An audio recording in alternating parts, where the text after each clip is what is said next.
Nous allons donc écouter Stanislas Dehaene, on commence avec beaucoup de professeurs du Collège de France, donc il devient inutile de les présenter. Vous avez suivi ses cours, vous savez qu'il occupe la chaire de psychologie cognitive expérimentale, qu'il a aussi depuis l'année dernière de haute responsabilité auprès du ministre de l'Éducation nationale et qu'il préside un conseil scientifique qui est chargé d'étudier comment ça se passe à l'école. Il est aussi l'auteur de nombreux ouvrages sur la psychologie cognitive, sur la lecture, sur le calcul, et je ne sais pas s'il est prêt, son titre sera « La nature du langage mathématique, exploration en imagerie cérébrale ». Pendant que l'ordinateur redémarre, je peux peut-être dire quelques mots pour dire à quel point je suis ému de parler après Alain Cohn. J'aurais peut-être pu être un mathématicien, je ne suis pas devenu. J'ai souffert sur ce théorème dont tu as parlé. Je m'en souviens très bien parce qu'il nous a été posé comme problème du samedi matin en maths sup. Et je l'ai résolu en noircissant 3 pages entières de calculs épouvantables algébriques sur les coordonnées des points du triangle. Et évidemment, ce n'était pas la bonne approche. Elle avait conduit à démontrer que le théorème était vrai, ce qui est déjà pas mal après tout, mais ce n'était pas la bonne approche. Et plus tard, j'ai lu une démonstration de Conway, qui est absolument magnifique aussi, mais qui ne fait appel qu'aux propriétés géométriques. Et effectivement, on a besoin du fait que la somme des angles d'un triangle fait pi. Et de voir aujourd'hui une démonstration d'un niveau d'abstraction encore supplémentaire faisant appel à l'algèbre, je trouve ça absolument magnifique. Et ça m'intrigue plus que jamais sur le cerveau des mathématiciens, dont je vais vous parler. Et je vais donc essayer de vous parler d'un point de vue infiniment plus concret et plus modeste, je pense, parce que les résultats scientifiques, vous savez, dans le domaine de la psychologie et des neurosciences ne sont pas toujours extrêmement avancés, mais de la nature du langage mathématique vu du point de vue du cerveau. Et je voudrais commencer par un point extrêmement simple et, à mon avis, dépassé maintenant, l'idée qu'il existe une pensée abstraite sans langage. On en parlera encore demain avec l'éthologie, avec Martine Jurfa et Joël Fagot. Il y a énormément de preuves que oui, à condition qu'on s'entende ce que c'est que la pensée, c'est-à-dire la représentation mentale d'informations abstraites et absolument universelle dans le monde animal, et j'ai argumenté avec beaucoup d'autres qu'il existe un sens qu'on peut dire proto-mathématique de l'espace et du nombre chez de très nombreuses espèces animales. Vous savez par exemple que le cerveau de la souris utilise des cellules de grille et de lieu et une sorte de système de coordonnées triangulaires pour cartographier le plan et savoir où elle se trouve. Vous savez peut-être moins que ça existe également chez les fourmis du désert, qui sont capables, par exemple, de naviguer dans l'espace, de quitter leur nid, qu'on voit ici, d'avoir une trajectoire qui peut être extrêmement aléatoire pour chercher de la nourriture, mais lorsqu'elles trouvent de la nourriture, de revenir droit à leur nid, y compris lorsqu'on les relâche dans un autre point. Donc elles ont un sens du vecteur qui pourrait les ramener à leur nid. Elles ont intégré leur chemin, elles font l'intégrale de leur chemin. On pourrait multiplier les exemples. Moi, j'ai beaucoup travaillé sur le sens du nombre. On sait maintenant qu'il existe un sens du nombre chez le singe macaque, chez beaucoup d'autres espèces d'animaux, qui leur permet d'avoir des cellules accordées à différents nombres d'objets, 1, 2, 3, 4. Est-ce que ce sont déjà des mathématiques? Je ne crois pas. Il n'y a pas de sens de vérité, il n'y a pas de langage formel, et la définition des mathématiques est difficile, mais je pense qu'elle s'applique lorsqu'on est capable de créer un système fini dans lequel les objets sont parfaitement définis et de jouer avec mentalement, ce qui n'est pas le cas de ces animaux qui appliquent en quelque sorte des systèmes physiques adéquats au monde extérieur.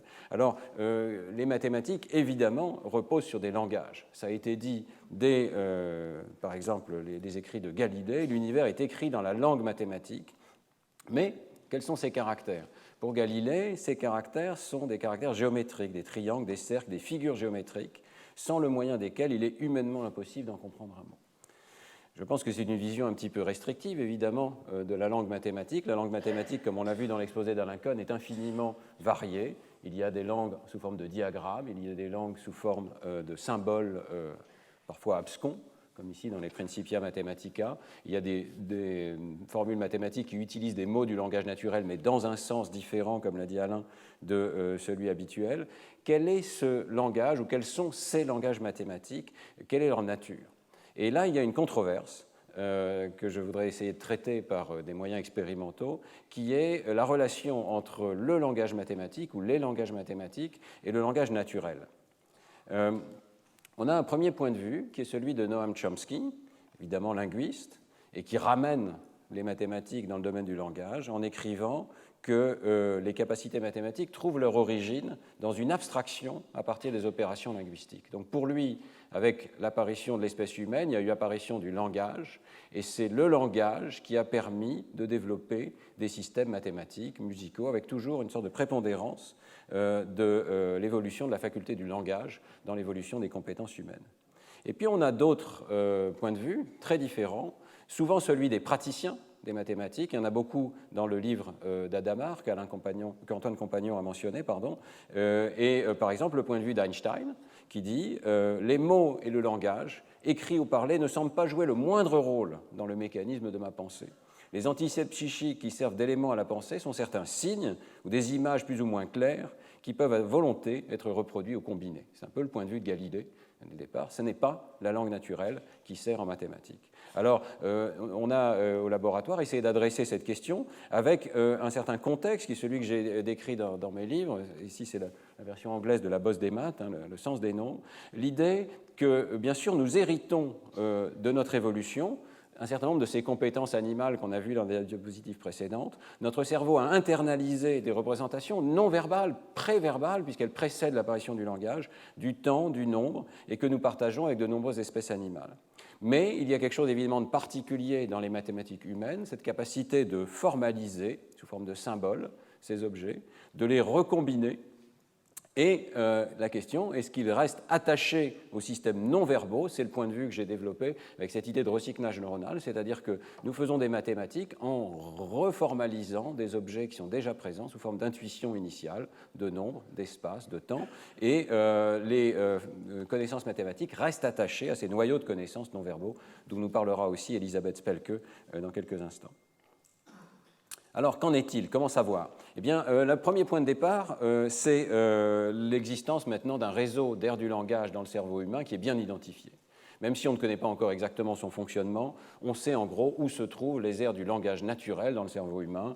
J'en ai parlé dans les cours, c'est une diapositive de synthèse ici qui vous montre qu'il y a toute une série d'expériences, d'imagerie cérébrale, mais aussi de lésions cérébrales, puisque ça a commencé comme ça avec le travail de Broca en particulier, qui nous montre effectivement des activations dans la région dite de Broca, la région frontale inférieure gauche, dans l'hémisphère gauche, et puis un chapelet d'activations ici, le long du sillon temporal supérieur de l'hémisphère gauche. Ces régions ont certainement des fonctions un peu différentes, mais il y a un noyau ici de syntaxe qu'on commence à bien identifier dès qu'il s'agit de manipuler des arbres syntaxiques, s'ils sont ambigus, il s'agit de déplacer des arborescences syntaxiques, et on voit s'activer ce réseau de façon absolument systématique dans toutes les langues du monde, et en tout cas dans toutes celles qui ont été étudiées, et y compris, vous voyez ici, dans la langue des signes. La langue des signes est une langue naturelle comme les autres. Ces régions, lorsqu'elles sont lésées, vont conduire les patients à perdre la syntaxe, la grammaire de la langue naturelle. Donc un réseau bien identifié pour le langage naturel, et question, est-ce que ce sont ces régions-là que nous utilisons lorsque nous faisons des mathématiques? C'est la question qu'on a voulu poser dans la thèse de Maria Malrich, qui donc a étudié le cerveau de mathématiciens professionnels. On s'est posé la question, est-ce qu'on peut aller jusqu'au plus haut niveau possible? J'aurais voulu qu'Alain Cohn fasse partie des personnes que nous scannions dans l'IRM, ça n'a pas été possible, mais nous avons scanné de grands mathématiciens avec l'idée d'essayer de voir s'ils utilisent effectivement les aires du langage ou bien au contraire d'autres aires non verbales de leur cerveau. Alors, que faire avec un mathématicien qui vient à Neurospin et qu'on met dans une IRM? Ce n'est pas évident. Pendant longtemps, j'ai hésité parce que je ne voulais pas qu'on lui fasse faire 2 plus 3. Je crois que j'aurais eu honte de faire venir Alain pour lui demander de faire 2 plus 3. Et finalement, on a trouvé la tâche suivante. On a fait écouter des phrases qui donnent des énoncés, mathématiques ou non mathématiques, et on donne au pauvre mathématicien 4 secondes pour réfléchir, à la suite de quoi il doit nous donner une réponse en cliquant sur des boutons. C'est vrai, c'est faux ou c'est absurde, c'est-à-dire ce sont des phrases qui n'ont pas de sens. Alors je vais vous faire écouter certaines de ces phrases, comme je sais qu'il y a des mathématiciens dans la salle, ce sera très facile pour vous de savoir si c'est vrai, si c'est faux ou si c'est absurde. Alors allons-y. Toute matrice carrée à coefficient complexe est semblable à une matrice triangulaire supérieure. Vrai ou faux? Oh, c'est vrai, je crois que c'est vrai ça. C'est plutôt ça, c'est des choses que j'ai appris moi quand j'étais en maths spé ou en maths sup. Alors on va essayer une deuxième. Il existe une fonction continue de la sphère unité vers elle-même et sans point fixe. Vrai ou faux? Alain qui secoue la tête, c'est faux. C'est faux. C'est faux. Mais vous voyez que vous ne savez pas forcément la réponse, mais ça vous fait réfléchir, ça vous oriente votre réflexion dans un certain domaine des mathématiques. Un troisième exemple. La projection stéréographique admet pour caractéristique de l'air racine de 2. Alors, Alain secoue la tête massivement parce que c'est une phrase absurde. Mais pour vous qui n'êtes pas mathématicien dans la salle, ce pourrait être des mathématiques, le jargon est là. Mais c'est une phrase qui n'a ni queue ni tête. Je vais vous donner l'équivalent dans le domaine en dehors des mathématiques. Le drapeau de la pomme de terre a été guillotiné à la fin du Concile de Trente. Voilà, c'est la même chose. Alors, nous avions des phrases de tout type, comme ça je vous en donne encore une autre. Dans le domaine non mathématique. En France, au Moyen-Âge, on buvait de l'alcool issu de la pomme de terre. Vrai ou faux? Faux. Bah oui, on n'avait pas encore la pomme de terre cultivée au Moyen-Âge. Donc voilà, je vois qu'on a des historiens ici de très haut niveau que nous n'avons pas scannés. Alors vous comprenez un peu la logique de cette expérience, donc des problèmes mathématiques, vrais ou faux. Les problèmes absurdes peuvent être rejetés extrêmement rapidement. Alain a secoué la tête en moins de 500 millisecondes. Les autres problèmes exigent une certaine réflexion et on n'arrive pas forcément au bon résultat. Et puis nous avions aussi, chez les mêmes mathématiciens, scanné leurs aires visuelles. Vous savez peut-être que les aires sont organisées en une mosaïque de régions spécialisées en particulier pour les visages, les lieux, les objets, mais il y a aussi des régions spécialisées pour les mots, et ça nous intéressait de voir ce qui se passe pour les nombres et les formules mathématiques. Et puis, voilà, alors la question des sujets contrôle, c'est un problème. Nous avons fini par converger vers la solution suivante, qui était de comparer les 15 mathématiciens professionnels à 15 spécialistes des humanités et des sciences sociales de niveau équivalent. Alors, voilà, bon, la difficulté est là. Hein. On a fait de notre mieux. Leur salaire était comparable.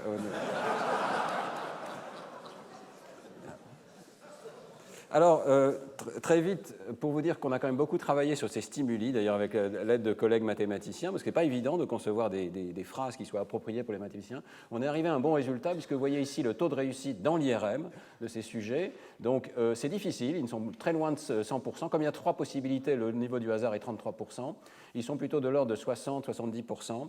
Et ce qui est intéressant, donc, c'est que les mathématiciens font aussi bien avec les problèmes de maths qu'avec les problèmes de non-maths. Les contrôles, évidemment, font bien et aussi bien que les mathématiciens avec les problèmes non mathématiques, mais évidemment ne sont pas capables de juger un tout petit peu mieux que le hasard la nature des phrases mathématiques. Donc on a réussi à masquer ces problèmes absurdes de mathématiques. Ils n'avaient pas l'air absurdes pour des sujets et contrôles non mathématiciens.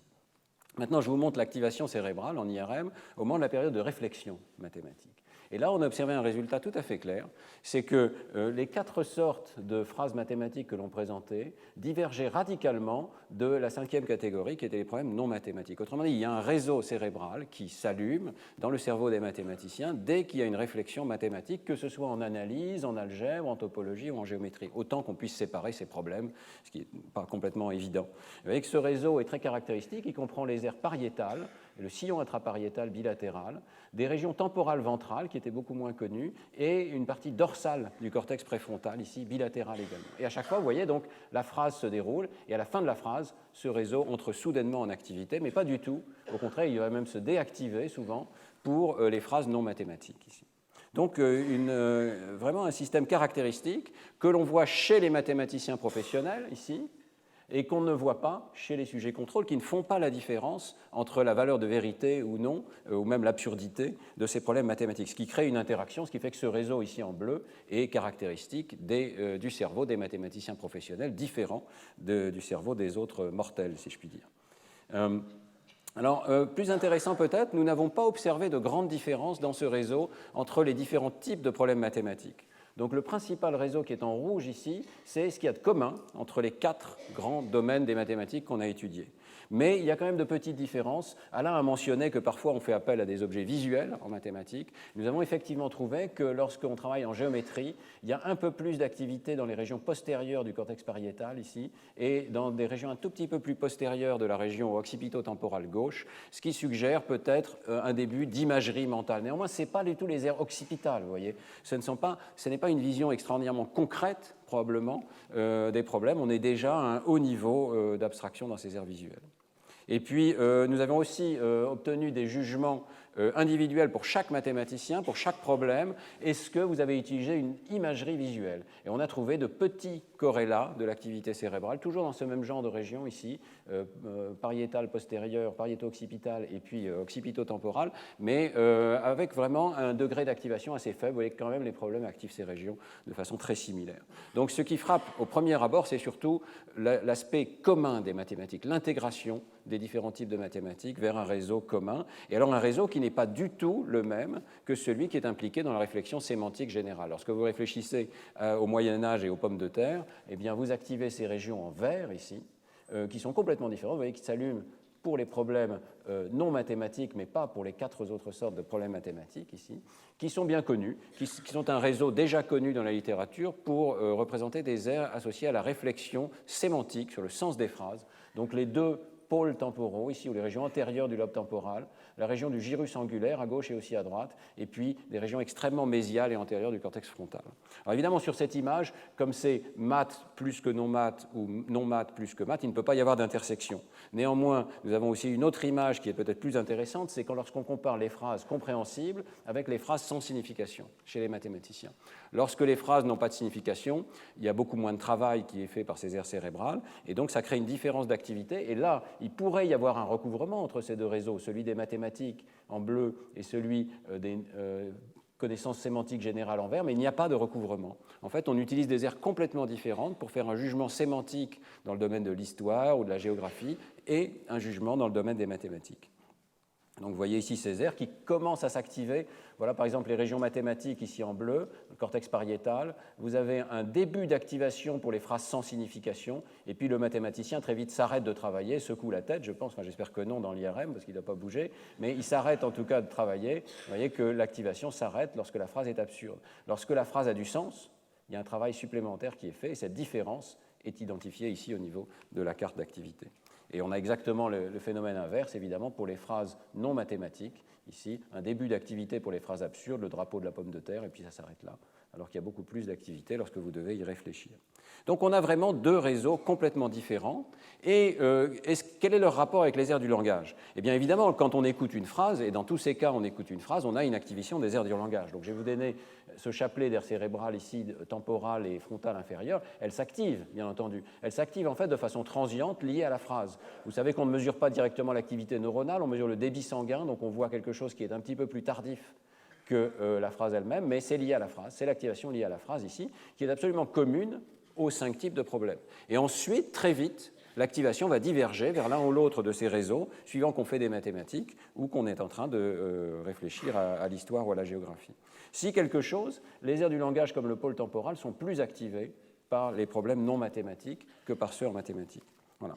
Et il y a vraiment quelque chose qui était frappant, c'est que si on fait une cartographie au niveau individuel de l'activation évoquée par le langage, le traitement du langage écrit ou oral, on voit ces régions en rouge ici, qui sont presque complètement disjointes des régions en jaune qui sont impliquées dans le traitement mathématique. Il n'y a pratiquement aucun recouvrement, et quand on regarde un cerveau individuel, il n'y a pas de recouvrement. C'est vraiment des systèmes complètement différents. Alors, quel est ce circuit des aires mathématiques, des aires activées lorsqu'on fait des mathématiques, parce qu'elles ne font sûrement pas que ça? Eh bien, ce qui est intéressant, c'est que chez les mêmes personnes, vous avez ici le réseau activés par les problèmes mathématiques de haut niveau chez les mathématiciens professionnels. Et vous avez ici les régions qui s'activent lorsqu'elles se contentent de voir des nombres par rapport à d'autres types d'images, ou lorsqu'elles font des calculs avec ces nombres ici en bleu. Et il y a un énorme recouvrement, là encore, entre ces 3 types de régions. Et au niveau individuel, on a pu montrer que ce n'est pas juste un recouvrement lié au fait qu'on lisse les images, mais c'est vraiment voxel par voxel, les mêmes régions qui s'activent.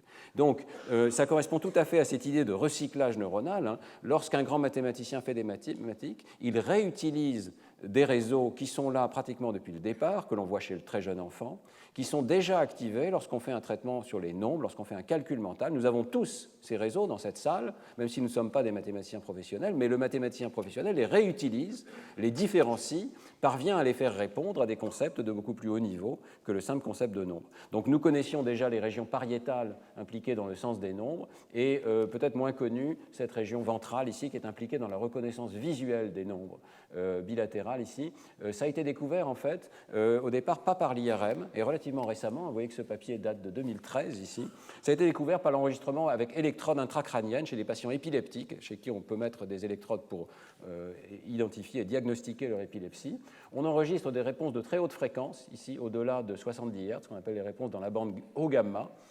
Et vous voyez qu'une électrode donnée peut être très sensible aux problèmes de maths et pas à d'autres problèmes de mémoire de phrases, par exemple. La résolution temporelle de cette méthode est excellente. Donc vous avez des électrodes ici séparées de 5 mm seulement. L'une d'entre elles répond aux maths, au milieu pas de réponse, et de l'autre côté une réponse très forte à la mémoire verbale. Et quand donc nos collègues de Stanford ont fait cette image, ils ont montré qu'il y avait une région ventrale ici. Au départ, ils l'ont trouvée à droite, mais avec plus d'électrodes, on la trouve aussi à gauche, qui répond exclusivement aux chiffres arabes, qui ne répond pas aux lettres, très peu aux lettres, et pas du tout aux faux chiffres, aux fausses lettres, aux chiffres étrangers qui ne sont pas connus du sujet. Donc une région très spécialisée pour les objets mathématiques que sont les nombres. Et nous nous sommes posé la question évidemment de savoir ce que faisait cette région chez nos grands mathématiciens.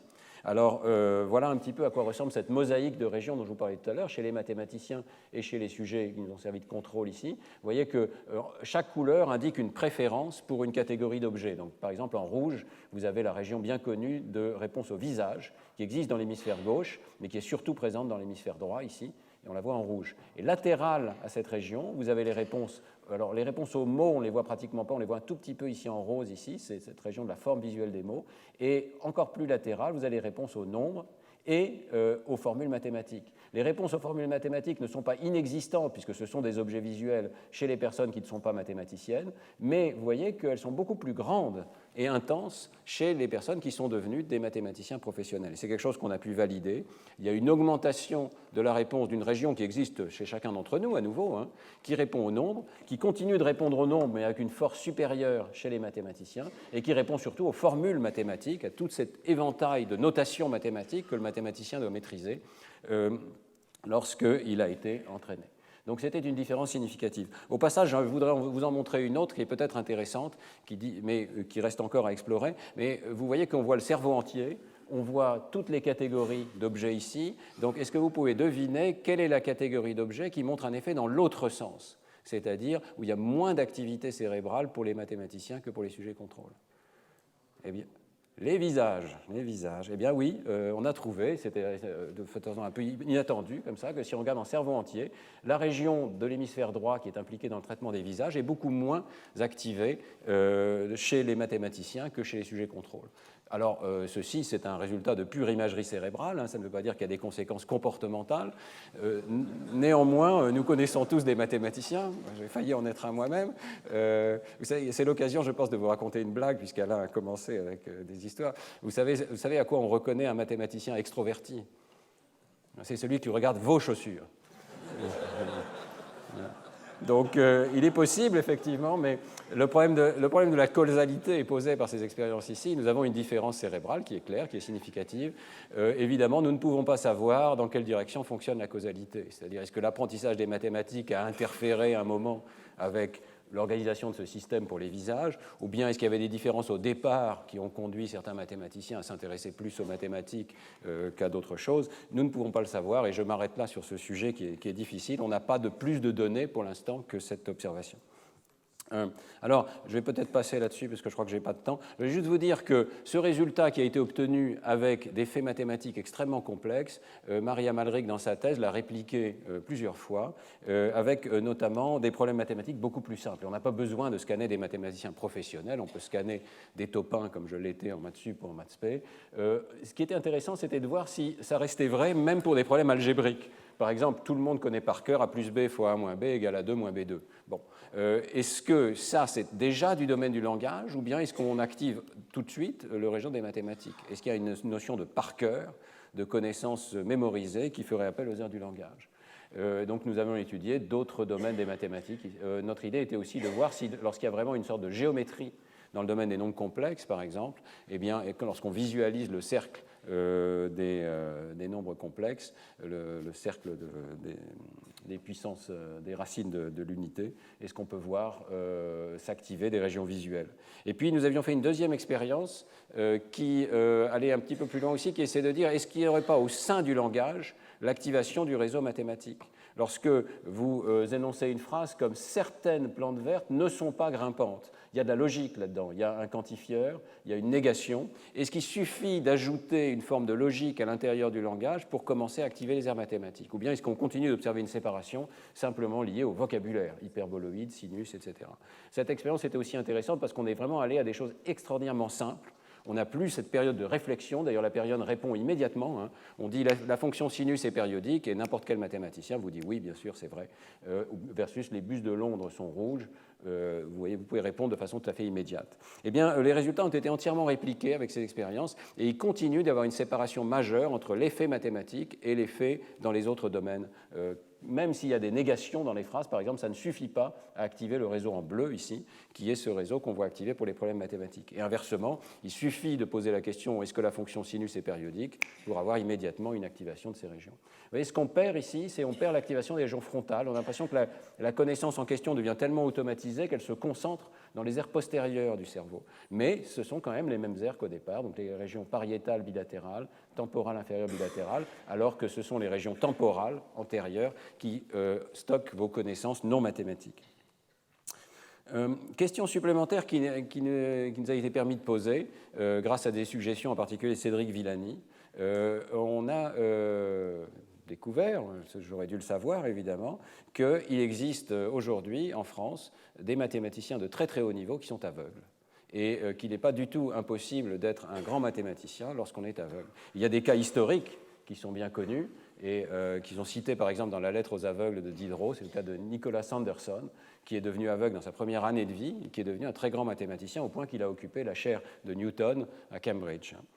Alors, question intéressante, est-ce que ces mathématiciens utilisent les mêmes régions cérébrales que les autres? Est-ce que, parce qu'ils ont dû développer des moyens, par exemple, tactiles d'accès aux mathématiques, est-ce qu'ils vont activer d'autres régions très différentes qui seraient associées à la modalité tactile? Est-ce que peut-être ils ont une plus grande implication des aires du langage? Parce que, après tout, ils doivent se reposer moins sur la vision et plus peut-être sur la communication avec les autres. On a pu scanner 3 mathématiciens professionnels à Neurospeed. Donc c'est un petit groupe, les résultats sont à prendre avec précaution, mais grosso modo, la première observation, c'est que dans les mêmes expériences, le même réseau d'aires cérébrales que chez les mathématiciens voyants, avec une vision normale, s'active. Donc ici, vous avez cette fois-ci 14 mathématiciens dans l'expérience 2 de Marie Amalric. Vous retrouvez ce réseau ici, dans un cerveau qui est légèrement lissé, gonflé. Et vous avez ici les mathématiciens aveugles qui ont donc toujours cette activation bilatérale du cortex pariétal, ventrale, latérale, occipito-temporale. Ça atteignait le seuil à gauche, mais il y avait la même chose un petit peu à droite, etc. Donc des réseaux très similaires avec une différence qui nous avait été signalée d'ailleurs par Cédric Villani. Cédric Villani nous avait dit, je peux donner le nom, c'est un très grand mathématicien, Emmanuel Giroux, qu'on avait scanné. Et Cédric nous a dit, oui, Emmanuel Giroux, c'est vraiment un très très grand mathématicien, il a démontré un théorème majeur, mais finalement, son mérite n'est peut-être pas si grand parce qu'il a plus de cortex à dédier aux mathématiques. Et pourquoi pas? C'est vrai, après tout, il y a ce cortex visuel qui est là, qui n'est pas alimenté par la vision. C'est une blague, évidemment. Donc ce cortex visuel reste-t-il inactif du fait qu'il n'y a plus d'entrée visuelle? Eh bien, pas du tout. On le savait déjà pour le traitement du langage. C'est vrai aussi pour le traitement des mathématiques. Et donc, dans nos 2 expériences ici, il y a systématiquement plus d'activité du cortex visuel lorsqu'un mathématicien aveugle fait des mathématiques que lorsqu'un mathématicien voyant fait des mathématiques. Ça n'est pas probablement un contenu visuel, c'est un contenu mathématique abstrait qui est sollicité ici, mais ce cortex dit visuel a pu se recycler pour se réorienter vers le traitement des objets mathématiques. Donc, plusieurs conclusions de tout ça. D'abord, que le réseau des mathématiques peut se développer en l'absence de toute expérience visuelle, qu'il y a une forme de recyclage du cortex visuel, mais que grosso modo, c'est le même réseau. Il y a un réseau abstrait dans le cerveau humain, indépendant des aires du langage, et qui va se mobiliser, quelle que soit l'expérience sensorielle des individus, qui n'est pas un réseau des aires visuelles primaires, qui est un réseau de haut niveau d'abstraction. Alors, je voudrais juste terminer, je pense que j'ai encore peut-être 2 minutes ou 3 minutes, pour vous dire que cette question du langage mathématique nous intéresse beaucoup et je ne suis pas sûr qu'il y ait besoin d'aller jusqu'à un niveau extrêmement élevé d'abstraction pour voir se déployer déjà cette compétence humaine tout à fait particulière de recombinaison des concepts mathématiques. Et nous avons étudié, je suis allé un tout petit peu trop vite, nous commençons à étudier cette question en essayant de créer des langages formels minimaux dans lequel il y a cette propriété particulière d'un langage de créer des combinaisons de concepts et d'augmenter la complexité des concepts par recombinaison. Et nous sommes arrivés à un test extraordinairement simple, tellement simple qu'un enfant de maternelle peut le passer. Ici, c'est la version pour enfants de maternelle, qui fait déjà appel à cette notion de recombinaison des concepts mathématiques. Donc je vous fais passer ce test, c'est extrêmement simple. Vous avez un petit poisson qui s'appelle Bloop. Il peut se cacher dans les mares qui sont là. Il y a 8 mares, vous voyez, comme par hasard organisées sous forme d'un octogone. Hein. Et Bloop va se cacher dans différentes mares et vous devez deviner où est-ce qu'il va aller ensuite. Voilà.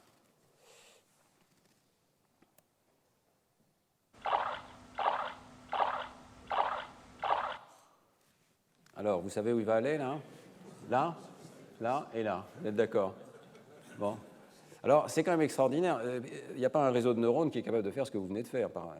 Je vous ai donné des instructions absolument minimales. Vous n'avez eu même pas la séquence complète. Hein. Vous avez eu 5 éléments de la séquence et vous savez donner le 6e, le 7e et le 8e. Vous faites cela parce que vous avez perçu une régularité.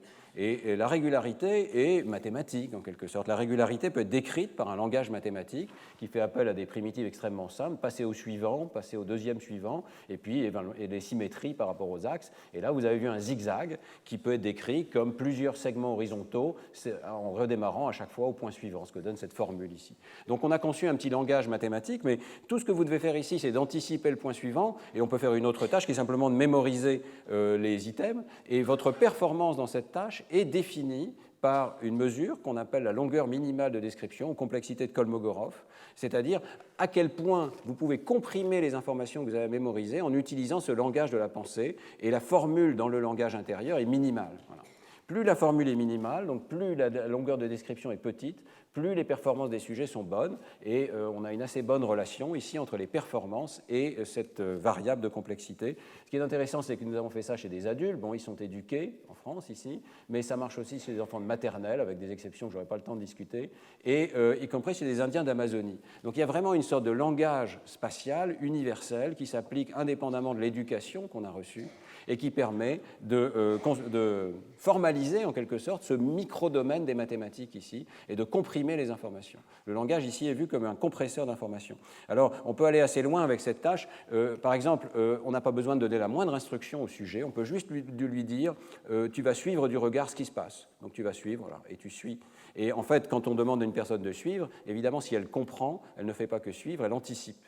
Et le regard anticipe la position suivante. Et si on regarde simplement les anticipations en fonction du temps, ici, on voit que dès que la séquence est régulière, ce sont les séquences en bleu, les anticipations deviennent massives et traduisent en fait la structure de ces séquences, traduisent cette espèce de langage interne. Et on retrouve cette relation entre les anticipations et la structure du langage. À ce moment-là, on peut scanner les sujets.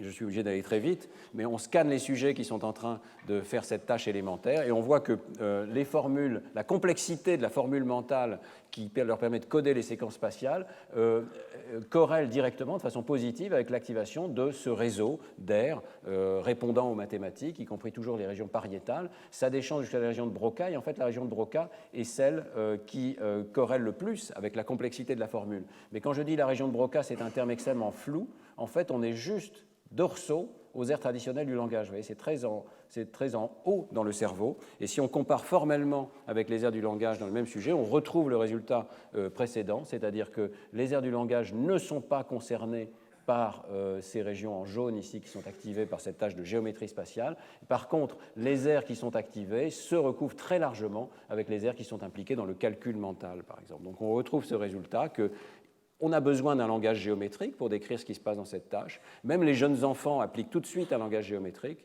Ce langage ne fait pas appel aux aires traditionnelles du langage. Alors, je vais terminer en disant que toutes ces études posent évidemment la question de la singularité de l'espèce humaine et de l'apparition dans l'espèce humaine d'une compétence particulière pour le langage mathématique. Et il existe des artefacts très rare, mais extrêmement intéressant, évidemment, qui suggère que peut-être ce langage de la géométrie existe déjà depuis un certain temps. Ici, vous avez un morceau d'ocre qui a été découvert en Afrique du Sud, dans lequel vous voyez un réseau de triangles qui sont pas loin d'être équilatéraux, formés en fait de lignes parallèles qui se croisent. Donc il y a vraiment le concept de parallélisme, d'angle, de reproductibilité des longueurs, etc., qui est présent ici. Et extrêmement intéressant, on peut remonter encore plus loin, et il y a ce coquillage qui est évidemment une pièce tout à fait unique, dans lequel on voit un zigzag qui a été tracé, et ce coquillage daterait de 540 000 ans, ce qui veut dire que ça n'est pas Homo sapiens, c'est Homo erectus. Donc les résultats que je vous présente ouvrent la possibilité, qui est une spéculation, que le langage mathématique et la capacité de combiner les concepts aient évolué de façon très ancienne dans l'espèce humaine. Ça n'est qu'un zigzag, mais pour décrire ce zigzag d'un point de vue mathématique, il faut faire appel déjà à des concepts très abstraits, et le paléoanthropologue qui découvre un tel objet n'a aucun doute qu'il s'agit d'un humain. Aucune autre espèce animale qui produit ce type de représentation graphique, même si elle paraît relativement simple. Et donc, il y a une possibilité qui me paraît intéressante, c'est que nous ayons dans un premier temps développé des aires cérébrales qui ne sont pas celles du langage naturel, mais qui nous ont permis de conceptualiser le monde extérieur, de le formaliser et de commencer à faire des mathématiques. Et ensuite seulement, peut-être dans un deuxième temps, des aires cérébrales associées à la communication par le biais du langage naturel qui sont différentes, mais qui nous ont permis de transmettre les uns aux autres ce que nous avions découvert et de bénéficier donc de cette communication sociale qui est aussi propre à l'espèce humaine. Voilà, je crois que je vais m'arrêter là-dessus et vous remercier de votre attention.